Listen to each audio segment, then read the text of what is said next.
as a season of hope and expectation. And I did get, I'm just about introductory to Mark, but I did get to wondering a little bit what it would mean for us to celebrate the Christian New Year, to start off the new year with hope and expectation. Because I'm not sure those are quite the words that describe how we walk into 2018 after 2017. Many of us, maybe not everyone here, but many of us feel like 2017 was kind of a bleak year. And it's kind of hard to walk into 2018 with hope and expectation.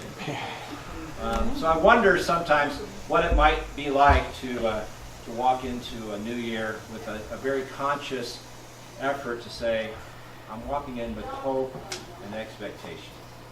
As I was casting around for some images to put up here for you today, I came upon this one, which I thought was really an intriguing notion. This was I presume Methodist, Oak Bay United. It sounds like a Methodist church to me.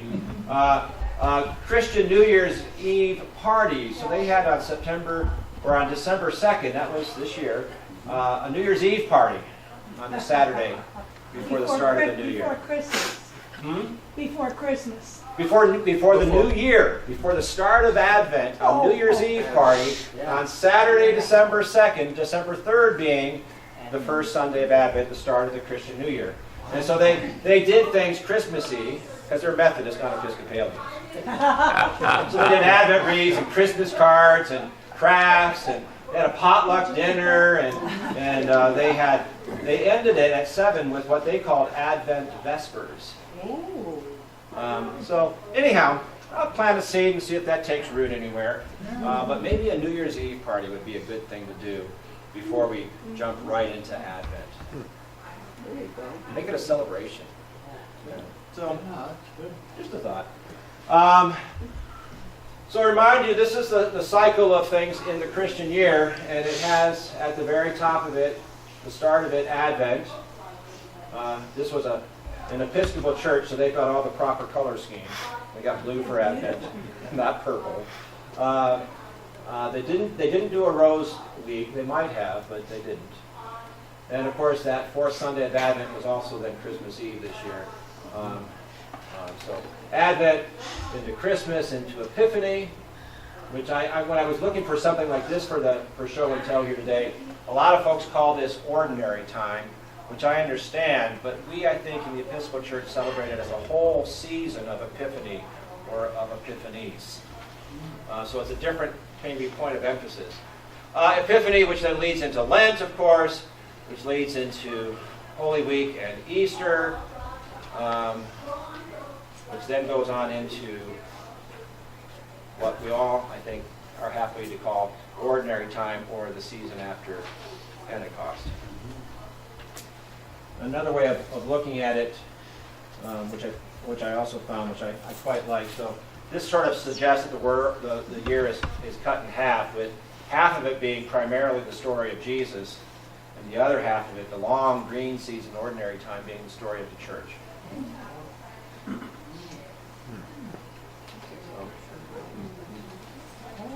So those are kind of interesting, I thought, images for us to maybe contemplate. You know, Father, it would be helpful. I should be studying more than I do, but since I do not, something like this, if you could run off for us so we could have it and take it home and pin it up so we could refer to it, would surely be helpful. Would it now? Well, you send me an email because I'll never remember that. Here's the rule for talking to clergy. Me, anyhow. I think clergy generally. The rule about talking to clergy on Sunday mornings is assume it goes in one ear and out the other. So send me an email. Maybe I'll do that for you. So that's the whole year. And then a very brief description that I came across. Advent, when we prepare for Christ's coming, or for Christmas. Christmas, where we celebrate the incarnation. Epiphany, remember how Christ made God's glory known to the world, which can, it's variable. It depends on when January 6th falls, and that sort of starts the season, and which day of the week that is in terms of Sundays. And then it depends on how late Easter comes, because that determines when Lent starts. So it can be as many as 9 weeks long, not this year. Lent, which is 40 days, plus Sundays, I remind you, Sundays are not part of Lent. The Eastertide, the great 50 days, and then the season after Pentecost, or ordinary time. Yes, ma'am? Well, I just noticed that what makes Christians is celebrated the shortest length of time up there. You think Incarnation Christmas? Well, isn't that what our religion has that's different than from many others? Is that I God might is argue it's incarnate? resurrection and the gift of the Spirit. So that's that long season. Well, there couldn't have been a resurrection if there hadn't. Well, there you go. Which is why we tell the whole story. Why tell the Chicken or the egg, whole huh? story? That's a fair point. That's a fair point. I remember this is years ago. This is before I went off to seminary. I was working at one place, and I had a conservative evangelical fundamentalist friend in the office who took me to task because he knew I was an Episcopalian. And he said, you I don't know what word he used to describe me, but basically, anybody like me, my ilk, he says, you all focus on the cross, he said. Which I didn't understand. It's like, you don't understand who we are. We're people of the resurrection. Every Sunday is a celebration of the resurrection. Which is why if you say hallelujah, hallelujah, I'm not going to tell you not to. But I will tell you, the prayer book says you say hallelujah, hallelujah at the end during the Easter season. So that's all. But you go ahead and say hallelujah all you want. All right. Some of us forget. And some of you really don't care what I tell you, which is okay. So just a word about Lent. I do want to just say a word about Lent because it's coming up.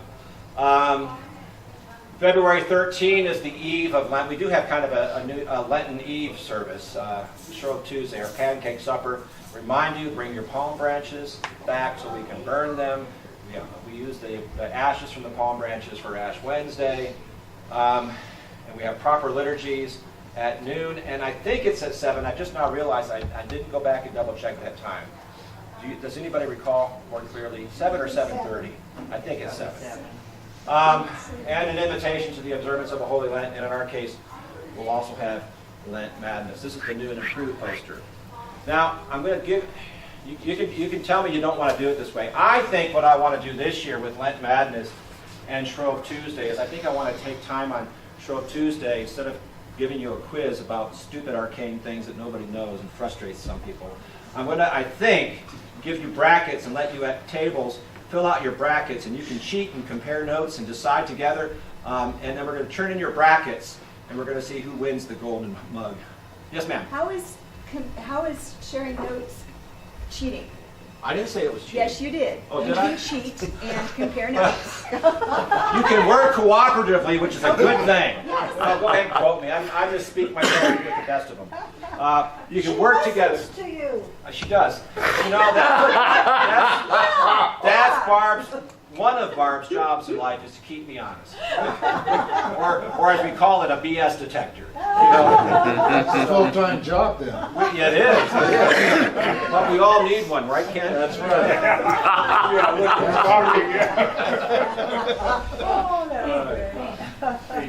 Yeah. It's kind of exciting that this year we will be in Condega during that first week of Lent, and Okay. so we'll be there for the Stations of the Oh, Cross. good. Stations of the Cross. I hear it's one of the really moving moments for those who've gone to Condega, to walk in the early morning, in the dark of the morning, the Stations of the Cross. So that's Ash Wednesday, and then beginning, I presume we're still going to do this. No, the newsletter hasn't gone out. We haven't announced anything, but I presume we're going to have Thursdays at Trinity again. Remind you, these are the books we've done the last 3 years. And I haven't yet decided for sure whether we're going to do a book group. Got a couple of good books in mind. Barb passed on one that I have to look at a little bit, a Brene Brown book, which might really be rich. She's wonderful, but you really need to watch her on YouTube, what she does. Yeah, and you know, who knows? We might find a good YouTube video as a companion to that. But I like teaching, like what you did just earlier. It's very valuable for people, and Which part? well, when you were talking about the Oh, church that's the here. calendar, yeah. And if you noticed, it got some conversation. Yeah.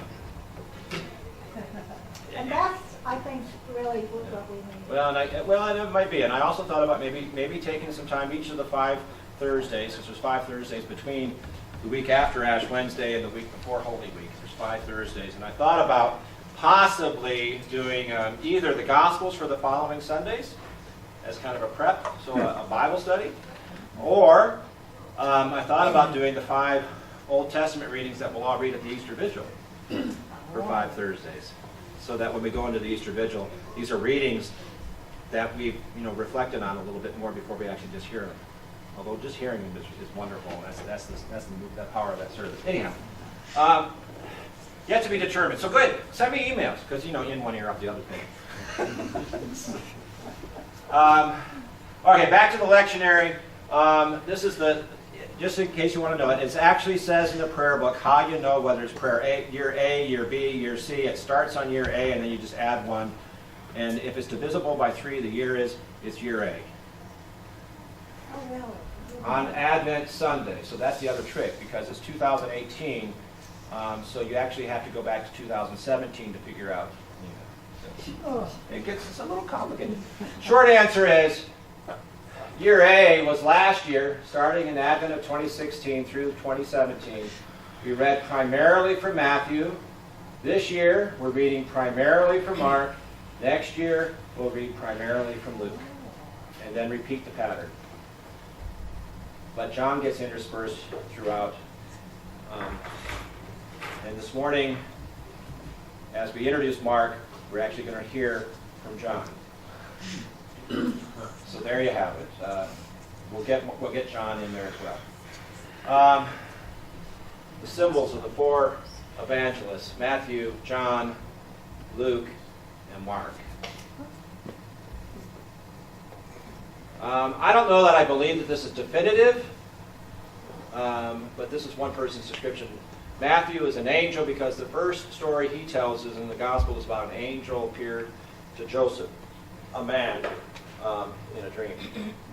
In Mark's shown with a lion because his Gospel begins with John the Baptist preaching in the wilderness, a lion in the wilderness.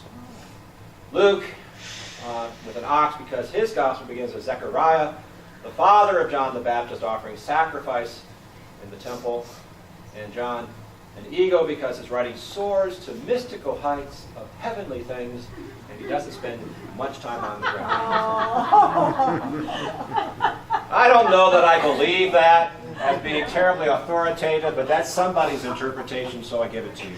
If it helps you remember, or if you care about who's who.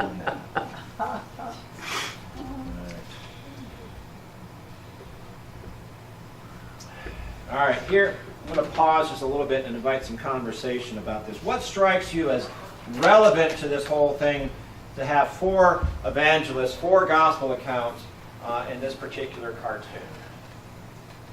Why do you think I might show this today?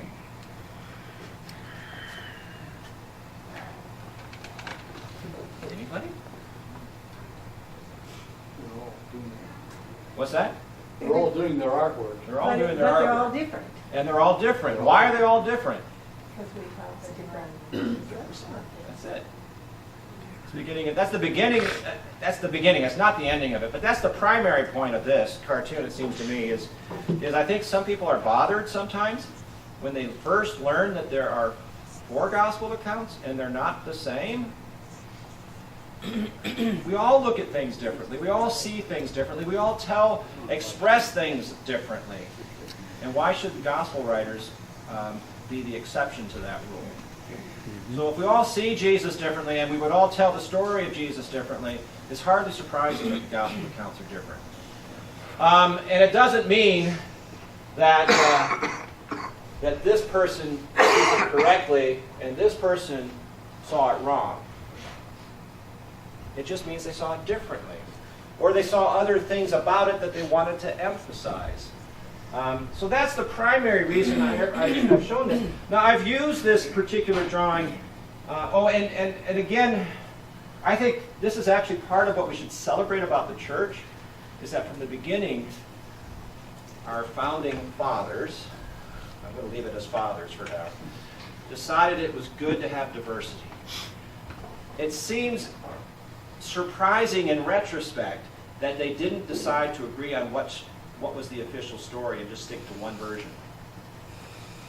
But to my mind, in retrospect, that's surprising. And what surprises me is that they said, let's just put all 4 out there.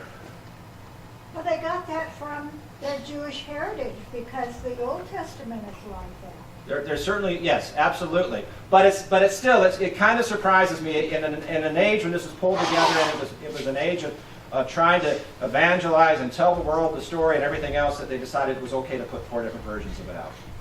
I delight in that because I think that gives us permission for some diversity.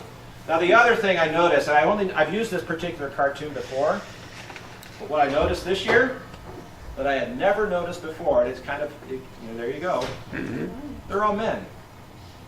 Yeah, they are. There aren't any women among the artists there. There aren't any visible women in the entire thing. No. Well, the ones on their knees are probably. Maybe. But you That we can't- don't know. Well, yeah, Yeah, you're right. these probably are, if you go with the biblical accounts, these probably are the women nearest the tomb, but we don't know that. So maybe this artist over here captures their faces a little bit, as the Gospels in fact do, in some cases, emphasize the role of the women there. Yes? Why are what interests me is the 2 men who are having a conversation in front of their easels and don't have anything on their easels. Well, nothing we can see. I mean, I wouldn't make too much of the details of that. Those are the philosophers. Those are the philosophers talking about it, not really seeing it. Maybe so. Yeah, I noticed that. Maybe so. I mean, there's probably just all sorts of things you can pull out of that. Yeah, go ahead. It also looks like in the back right corner that several of them sent their easels and then went home. Yeah, they're not. Over there? On Yeah. that side. They're taking a break. Over here? Those easels back there with no people. Yeah. No people. Both sides. Oh, I'm just going to prefer to imagine they're just out of the picture, but they're there. Anyhow, it doesn't matter. Anyhow, that's what I thought I'd share with you. So we call Matthew, Mark, and Luke synoptic gospels. The word essentially means they look through it through the same lens. They all tell the story the same way. The chronology of things is pretty much the same.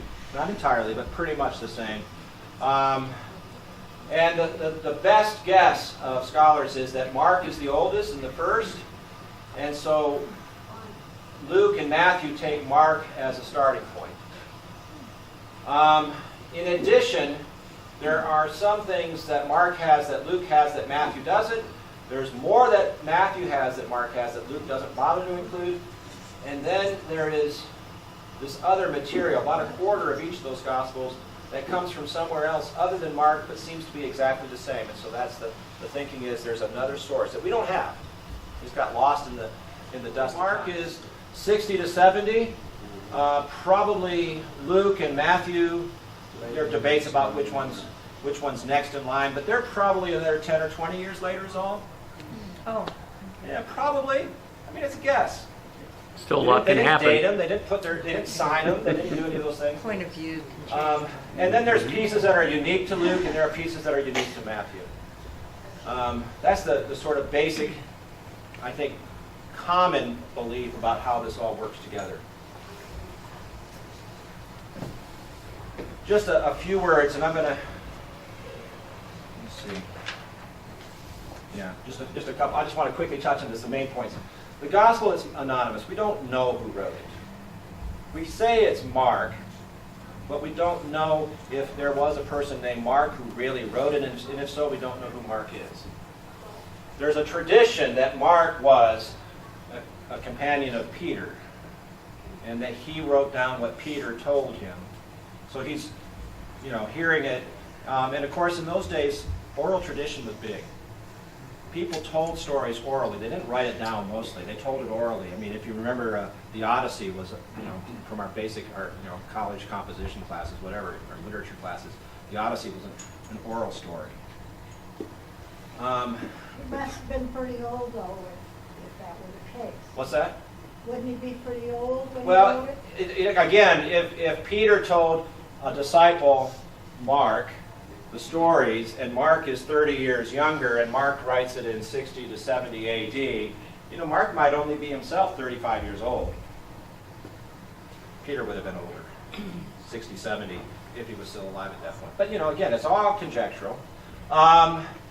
This is the first of them. Range of dates from 60 to 70, maybe a little bit later, but right around the time of the destruction of the temple. So the fact that that was a big deal in the consciousness of people seems to show up in Mark, but shows up a lot more even in Matthew and Luke. So it's saw pretty clearly they follow the destruction of the temple. And he's writing for a Gentile community. And this is just to illustrate the point. So he translates things. So he says in Aramaic, Talitha kum, and then he translates it, little girl, get up. They came to Jericho, and they come across this guy named Bartimaeus, who's the son of Timaeus.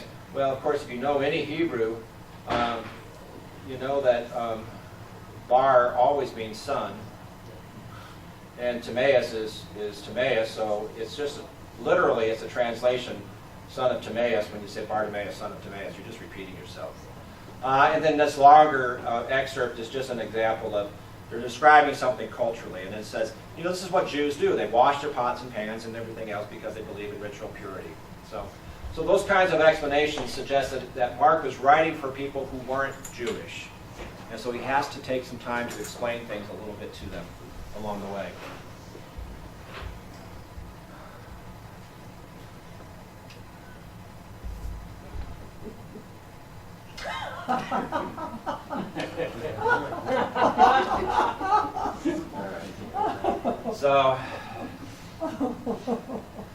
So here's the question, and it's not intended to be a trick question right now, because I've talked about it. What does Mark tell us about Christmas? Nothing. What books of the Bible can you find the Christmas story? Multiple choice. Anybody care to guess which multiple choice answer is correct? Only one of those. B. Matthew and Luke. Matthew and Luke tell us Christmas stories. Different versions. Matthew talks about Joseph and his dreams, and the wise men and their dream, and Joseph and Mary and the baby going to Egypt. All of that's in Matthew. Luke tells us about the angel coming to Zechariah in the temple, and Mary, and then Mary going to visit Elizabeth, and John the Baptist, and all that kind of stuff. And the shepherds in the fields. That's Luke. So, Gospel according to Mark.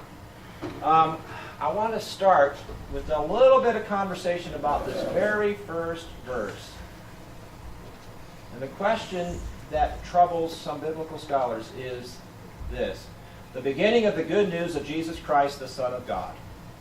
In the new RSV, the translation we use on Sunday mornings, it ends the first verse with a period. It's clearly an introduction of a sort, but the question is this introducing what immediately follows, or is it introducing the whole book? That is to say, is it the title of Mark's Gospel, as Mark gave it, whoever Mark is? Or is it an introduction to the John the Baptist coming and preaching? There are translations that make this a comma. And it says the Gospel begins with John the Baptist, essentially. But the new RSV seems to make it a statement all by itself as if it's a title. Now, what's the point?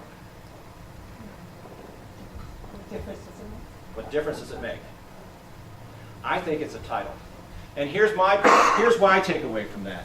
If it's a title and not merely introducing John the Baptist, what it tells you is the whole book of this gospel is but an introduction.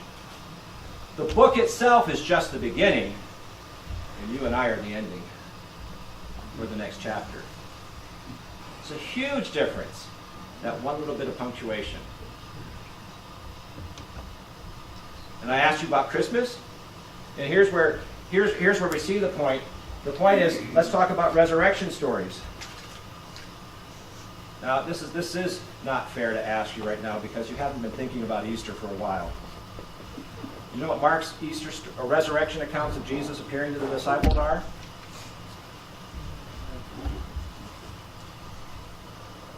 There are some additions, but most people think they were added on.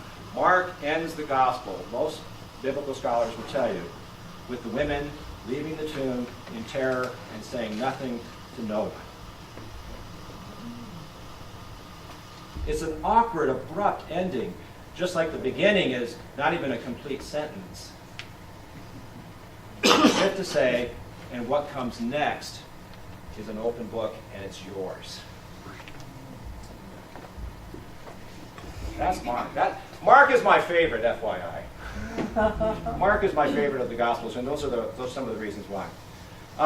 Okay, let's take a little break from the PowerPoint, and I'll let somebody else talk about Mark for a while.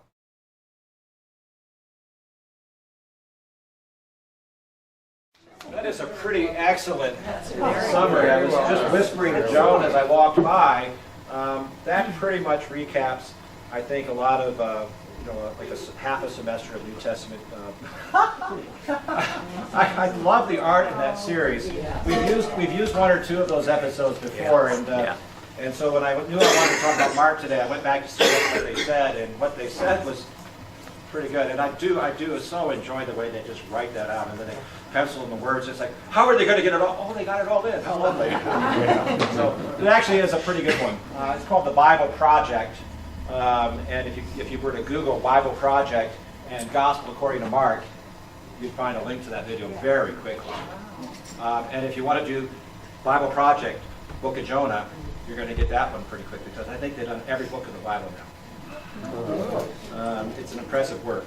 It's something I think, because it goes so fast. Oh my gosh. I would be wanting to go back and view it again and again. I've watched this about 3 times, including now this week. I knew immediately it was solid. I mean, it didn't say anything that bothered me or anything else. It was solid. It was good. It was informative. It's interesting. So I knew I wanted to use it. But every time I look at it, I say, "Oh, that's right. Oh, that's right. Oh, that's right." Again, I've studied this at the seminary level more than once. So there's a lot in there. Well, but it's helpful to put it all together like that as a whole. We don't ordinarily get it that way. Right. And that's, of course, part of why we want to do an introduction to the whole gospel right now, so we can have that by way of some background. This is what I meant by teaching. I'm going to just quickly tell you, these are a few points that occurred to me. These are my miscellaneous observations, partly drawn from, not so much the video, but from what I know. First of all, as I said to you before, everybody that I trust believes that Mark is the first of the 4 Gospels, and it's the shortest of them. Nobody questions that. I mean, in terms of number of words, it's the shortest. It can be read at a single sitting, and arguably that's the best way to read it, because it has a different impact if you read it that way. Some of you have heard somebody narrate Mark, and you can sit down in church and have somebody who remembers, who's worked really hard, an actor, just narrate Mark. Just say it, and it's a moving experience that way. It is the most urgent of the Gospels. And Chuck and I were just talking very briefly. Kaiuthus, and immediately, is a favorite phrase of Mark. It's like 45 times, I think, in this short Gospel, and it's maybe 7 times in all of Luke. So Mark is, and immediately, and immediately, and immediately. So next week we'll hear Mark's account of the calling of the disciples, and what you'll hear is, and Mark calls these fishermen to come and drop their nets and follow him, and immediately they do it. It's urgent. There's not a moment to waste. It's the most abrupt, as I mentioned. The start and ending are grammatically flawed sentences. They seem rough and unfinished. And consequently, because of all of the things I just said, the details, when you're given a detail in Mark, pay attention to that. In John, it might just be filling in the space a little bit. Oh, it just colors the picture a little bit. But if you get a detail in Mark, pay attention to that, because there's something key going on there. Because Mark doesn't waste words. It is arguably the most unkind in its assessment of the disciples. They are just idiots. Which, of course, is a finger pointing at you and me. But I think there's also grace and good news in that, because those are Jesus' dearest friends. Obtuse idiots like them makes room for obtuse idiots like you and like me. So, yes? I was just going to say it gives credence to the idea that it's Peter's story. or it's Peter's recollection. And if you know Peter's story, Peter was, Yeah, Peter's always, in the Gospels, and particularly Mark, Peter's always a good stand-in for all the disciples. And so Peter gets highlighted more, perhaps, I think, than the other Gospels. I'd have to look at that more carefully to be sure of that, but I think that's true.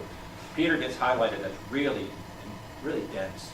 as really dense. And the one interesting thing is Jesus' reaction to their being so dense is worth noting as you Worth noting, yeah. hear the Pay story. attention to the details. Yeah. He is at times impatient and at times just wonderfully gracious. Yeah. So, if you have a copy of the Message, Eugene Peterson's paraphrase of the Bible, which I recommend if you don't have it on your shelf, it's not technically a translation, but it's a great paraphrase, at times stunning. But he introduces each of the books, and this is his introduction to Mark. Again, Mark wastes no time in getting down to business, a single sentence introduction, and then not a digression to be found from beginning to end. Jim, you can just leave this up on the screen when you leave a still of this up so people can read it. I'm not going to read it all right now, but it's a lovely introduction to Mark, and probably the whole gospel.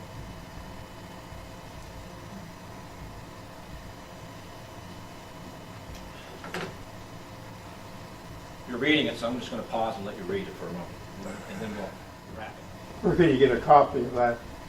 Only if somebody emails me and say, remember you told me you'd give me a copy of that because I'm not going to, in one ear out the other. Okay. Happy New Year. All right, comments, questions, observations? Where do these people get their education? Is it it's not necessarily the synagogues, because they're probably not. Which people are we talking about now? The writers of the gospel. Right, yeah. Oh, okay. Well, again, we have diverse writers with diverse backgrounds. But Jews were generally, they put a high premium on education for boys and men, maybe not so much for women and girls. But boys would have been generally taught to read in the synagogue, which would have functioned differently than, you go to church once a week. It was really much a gathering place. Synagogue means a gathering place. As frankly, the word for church is ekklesia, which means a coming together of people as well. So it was much more a community center, an education center, and certainly a place of worship and teaching. But yeah, boys would have been brought up in the synagogue, and they would have been taught. Now again, we have a diverse set of writers, so we're not really clear necessarily about who the background is. Luke, for example, most folks think whoever Luke was, writes in a higher Greek style, which suggests he might not have been Jewish at all. He might have been a Gentile convert who was more facile in a Greek way of thinking of things than he was in a Jewish way of thinking of things. So the different writers may be somewhat different. You were going to say something, Chuck? Yeah, the boys always had, at their coming of age celebration in the church, in the synagogue, always had to read from the scriptures. Yeah. And to this day, bar mitzvahs and now bas mitzvahs, of course, because girls are educated in our days. So bar mitzvahs and bas mitzvahs it still feature some standing up and sharing what they've learned. So yeah. Well, it's just after 10. I actually managed to finish everything within my allotted time. Next Sunday, during this time, it's not as perhaps rich in the same way, but we do want to do a little bit of getting ready for the annual meeting with a bit of a focus on our parish finances, particularly tomorrow, or next Sunday, I should say, because frankly, we don't want to spend a lot of time on that at the annual meeting. If annual meetings get too obsessed with finances, then you've got a really bad problem. If annual meetings are all talking about bricks and mortar and dollars and cents and all that, that's just deadly. And yet, finances aren't unimportant. And so to make sure you have a chance to to know what you need to know about where we are financially. That's going to be the focus of next Sunday's forum. And here's the tease. It's pretty good. It's pretty good. So come back next week and learn more. Okay. Thank you all. Thank you.